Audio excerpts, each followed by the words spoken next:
ગુજરાતભરના અનેક જાણીતા શિવાલયો અને મહાદેવ મંદિરો ભક્તોમાં આસ્થાનું કેન્દ્ર બન્યા છે, જેમાં સુરતના નાનપુરા વિસ્તારમાં આવેલું પૌરાણિક તપ્તેશ્વર મહાદેવનું મંદિર પણ રોચક ગાથાને કારણે ભક્તોના હૃદયની નજીક છે.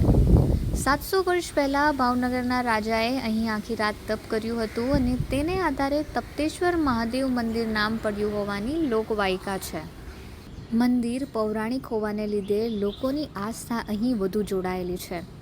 આદર્શ જ્યોતિર્લિંગ પૈકી એક એવા ઉજ્જૈન મંદિરમાં દક્ષિણામુખી શિવલિંગ છે અને સુરતમાં તપ્તેશ્વર મહાદેવ મંદિરમાં પણ દક્ષિણામુખી શિવલિંગ જ છે, જેનો ઉલ્લેખ તાપી પુરાણમાં પણ છે. મારું નામ દિવ્યેશ દત્ત કિરીટદાસ શુકલ છે. આ તપ્તેશ્વર મહાદેવ મંદિર પૌરાણિક મંદિર કહેવામાં આવે છે. ભાવનગરના રાજાને સપનામાં મળ્યું આસ્થે શિવલિંગની આ જગ્યા 700-750 વર્ષ પૌરાણિક શિવલિંગ મંદિર ગણવામાં આવે છે અને અસલ પૌરાણિક તાપી પુરાણમાં એનો ઉલ્લેખ પણ આપવામાં આવેલો છે. ત્યારે ભાવનગર રાજા અહીંયા ત્યારે તાપી કિનારો હતો આ જગ્યા પર, ત્યાં મોટા મોટા બંદરોના મોટા મોટા સ્ટીમરો અહીંયા ઉતરતા હતા. એ ભાવનગર રાજા જે હતા એને સપનામાં આવ્યું તો અહીંયા એને પુરાણે કર્યું તેમણે શિવલિંગ પ્રગટ થયું. 700 વર્ષ પહેલાં સુરત વેપાર અને રોજગાર માટેનું જાણીતું બંદર હતું. તે સમયે નાનપુરા ભાટિયા મહોલ્લામાં અનાજના ગોડાઉન હતા, જેને લઈને ભાવનગરના રાજા એક દિવસ વેપાર અર્થે સુરત આવ્યા હતા અને તેમણે નાનપુરાના નાવડી ઓવારા પાસે એક રાત્રિનું રોકાણ કર્યું હતું.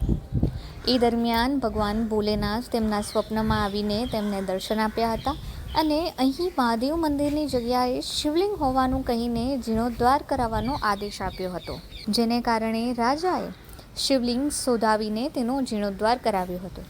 રાજાએ એક રાત્રિનું તપ અહીં કર્યું હતું, જેને લઈને આ મહાદેવનું નામ તપ્તેશ્વર રાખવામાં આવ્યું હતું.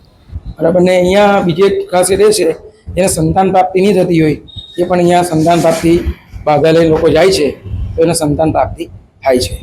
મંદિરના પૂજારી દિવ્યેશ દત્ત શુક્લના મતે રેવાશંકર રમાશંકર પંડ્યાને કે જેમને આ મંદિરનો કારોબાર સોંપવામાં આવ્યો હતો, તેમની આજે 10મી પેઢી મંદિર સાથે સંકળાયેલી છે. મંદિર પૌરાણિક હોવાને લીધે લોકોની આસ્થા હજી પણ અકબંધ છે અને શિવલિંગ દક્ષિણામુખી છે, જે ભક્તો ઉજ્જૈન મહાકાલના દર્શન કરવા નથી જઈ શકતા તેઓ અહીં દર્શન કરવા માટે અચૂક આવે છે. ખાસ કરીને શ્રાવણ માસમાં 1.25 લાખ બિલીપત્ર ચડે છે અને સંતાન પ્રાપ્તિ ન થતી હોય તેવા ભક્તો અહીં બાધા લેવા અને મૂકવા માટે જરૂર આવે છે. શ્રાવણ મહિનામાં અમારે વર્ષોથી આજે 70-80 વર્ષથી દર મહિને આખા મહિનામાં 1.25 લાખ બિલીપત્ર ચડતા હોય છે. ને બીજું દર મહિને અથવા 6 મહિને કે મહાશિવરાત્રિના દિવસે દૂધની જળાધારી પણ આખી મહાદેવ ઉપર ભરવામાં આવે છે.